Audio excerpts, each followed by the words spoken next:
So thankfully COVID like woke us up to that. We're starting to question things. And I think it's the first time people are starting to have the thought, oh, maybe the people in charge don't have my best interests at heart. yeah, it's kind of crazy. Did COVID, was that your awakening, or were you kind of aware of some things before and then COVID was just I like think that I was ultimate- intuitively always aware, but I didn't pay as much attention until COVID. I think like psychedelics kind of showed me like, oh, the systems here don't really make sense. They're not actually set up for us to prosper and have incredible lives, right? But then COVID was like, oh shit, like this is, mask off. yeah. See a little bit behind the scenes, BTS. Yeah. COVID was such a big awakening. I mean, it was heavy AF and sucked ass in the moment. Yeah. But now I'm seeing that there's so many positives that have come from it, because it's just like the same thing with war zones. It's the same thing with natural disasters. It's horrific. It's terrifying. But then it's like something that's born afterwards that wouldn't have been born. Like one thing I learned about forest fires that was really crazy, and like the Malibu, and LA forest fires, those are actually, it's a fire ecology. And same with the sequoias. Like the sequoia tree, it's the tallest tree on earth with the redwoods. It does not drop its cones unless there's a fire. Fuck. The sequoia tree will not drop its cones unless there's a forest, unless there's a fire that heats the tree enough to the tree goes, oh, and drops them. Wow.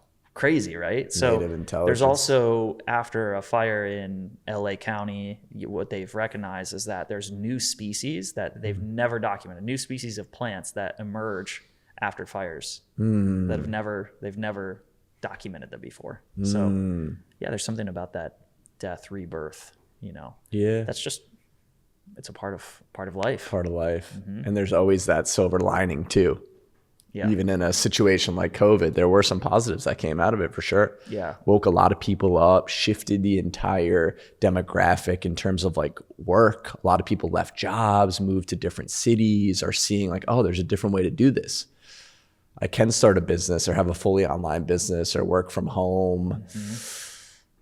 Yeah. That structure changed a lot. Oh yeah. Everything, right? I mean, Yeah. health, I like to focus on education. I mean, education is night and day Yeah. impacted by COVID. Yeah.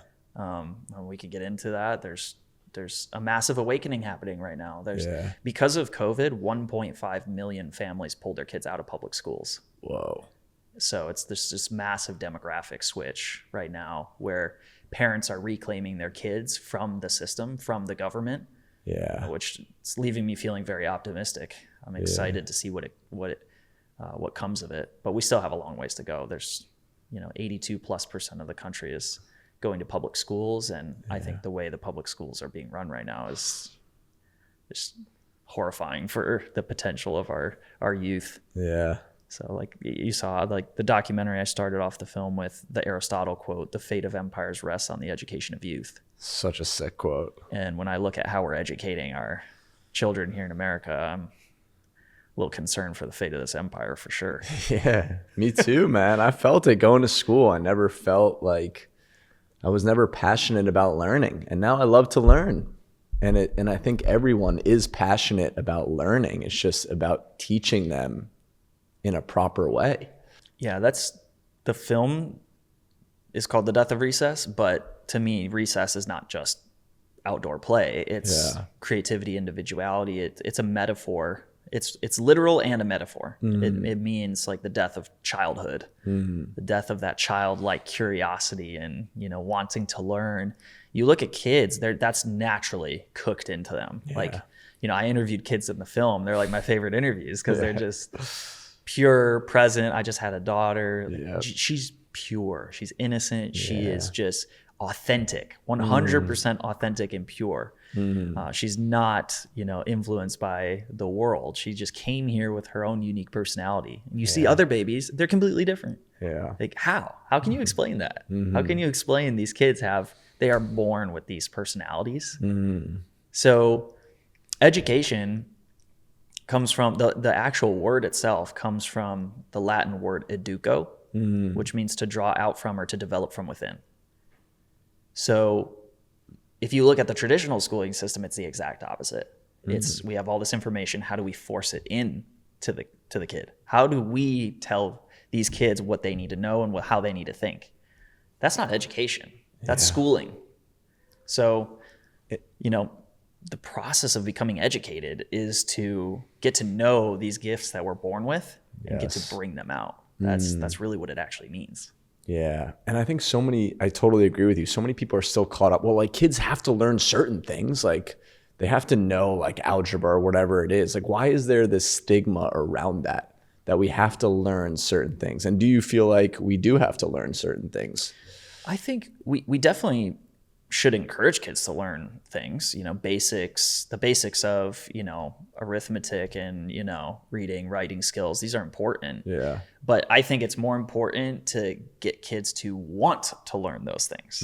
That's way more important than, thinking, oh, they're going to need these skills for the future. Well, the future's changing. We don't know what the future's going to look like in 5 years. So what if you give them a set of skills that they don't actually need? I think that's what we ran into. It's like we had a ton of information thrown at us, and I was that kid in the class, like raising my hand, being like, hey, Mrs. Cool, like when, and just trying to ask a genuine question. When are we going to use this in life? Yeah. Like when am I going to use the parabolas in life? I literally have never used them. Never used it. Yeah. So it was a valid question back then, and I got, in trouble for asking that question. Yeah. And it's like, oh, just shut up. We're learning it on the test on Friday. That's when you're going to have to. It's like this, anytime you question the system, you question authority, it's like, that's when problems start to emerge. Yeah. So that's what I did as a kid. I was always just questioning authority. Why are we doing it this way? And that's like the natural, I think all kids do that. Like if you spend time around kids, they're always asking questions. Very curious. As adults, and society, we're the ones that shut that down. Yeah. But it's actually when you ask the questions, right? Like in the New Testament, Jesus asks a lot of questions. I forget, it's like over, I think it's like 130 or 150 questions. Questions are like the basis to get to truth. You don't get to truth through definitive statements. You get to truth through questions. Yeah. So kids are natural. That's cooked into them. They're like hungry, asking questions. And then we're the ones like, oh, come on. Like, why are you asking that? Like, this is the way it is. Right, exactly. It is the way it is. Yeah. And why is it the way it is? Yeah. Yeah. Questions can be inconvenient and uncomfortable, but we should definitely be encouraging kids to ask questions, because that's how you get to solving the complex problems in the world. Yeah. Curiosity, man. Look at science, always questioning. Yeah, exactly. Yeah. Science changes. What we thought 100 years ago is not true today because it's changed.